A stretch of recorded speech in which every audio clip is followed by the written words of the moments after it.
Why are estate agency fees so low? Today I'm joined by Steve Wayne, estate agent from North London, well known in the industry, runs Benjamin Stevens. Why are estate agency fees so rubbish? Talk to me, Steve.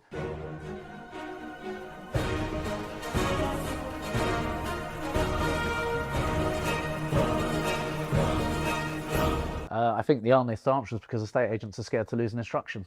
I think is where it starts. So they're focused on the outcome, not necessarily the process or the loss. No, I the think loss. I think I go out and I remember I started my career at Spice McCall, that part of Hart, and it was all about numbers. And too many estate agents are about numbers. So you go and get 10 instructions, let's say a million at 1%, and you think great, but actually you could go and get 8 at 1.5%, and you're earning 15 grand a time. And when you work it backwards, you need to do less to make more. And one of the pledges we had in our office in Edgware this year is we're not going to take on crap, we're not going to overprice stuff, and we're going to hold our fees. And actually, we'll do less work for more money.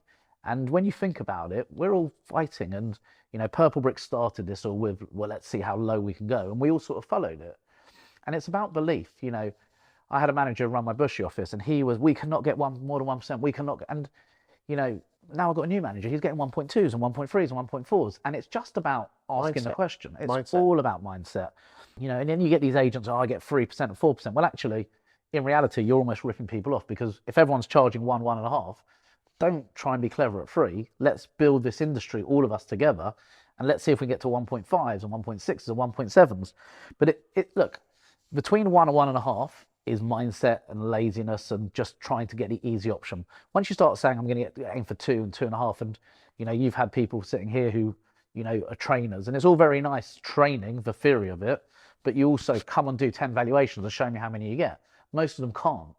And I think you have to, the public know that the average fee is between 1.5. You walk in at 2.5, whatever you can say, they almost think you're taking a mick. So there's got to be a gradual increase, not just from 1 to 3, and you've slowly got to do it.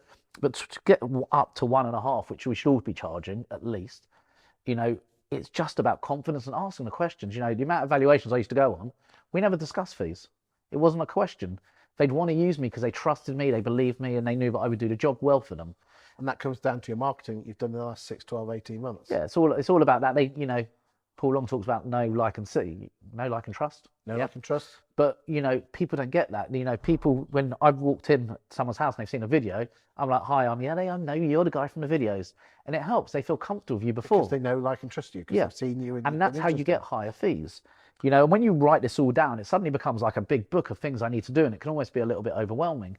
But you just pick 2 or 3 things that you'll do consistently. And by doing all these things, eventually your fees will grow, because someone will turn around and go, I haven't invited anyone else, and I want to use you. So actually, fees are not a problem. The only place fees are a problem is in your mind. And I think estate agents get so worried about losing an instruction. So you've got 2 arguments. You've got the agent who argues, well, if I don't get number 10 George Street, I might not have got number 12 or 14.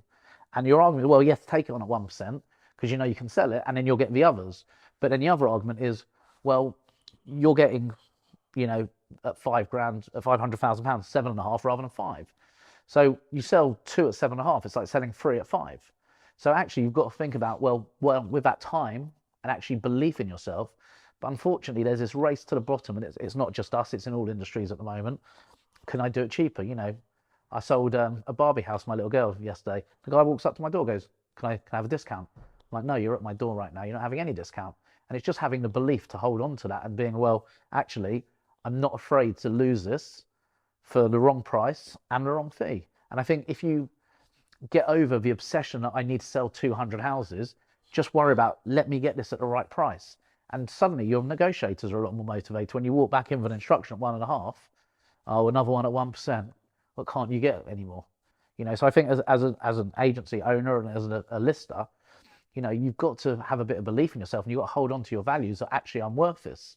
But then you've got to be worth it. There's no point going in and saying I'm worth 1.5 and not calling anyone back, not doing anything you should do. You've got to be able to justify the value afterwards as well. And then people recommend you, and that's how you get your fees up. But it really is a mindset thing. Thank you for your time today, Steve. Pleasure.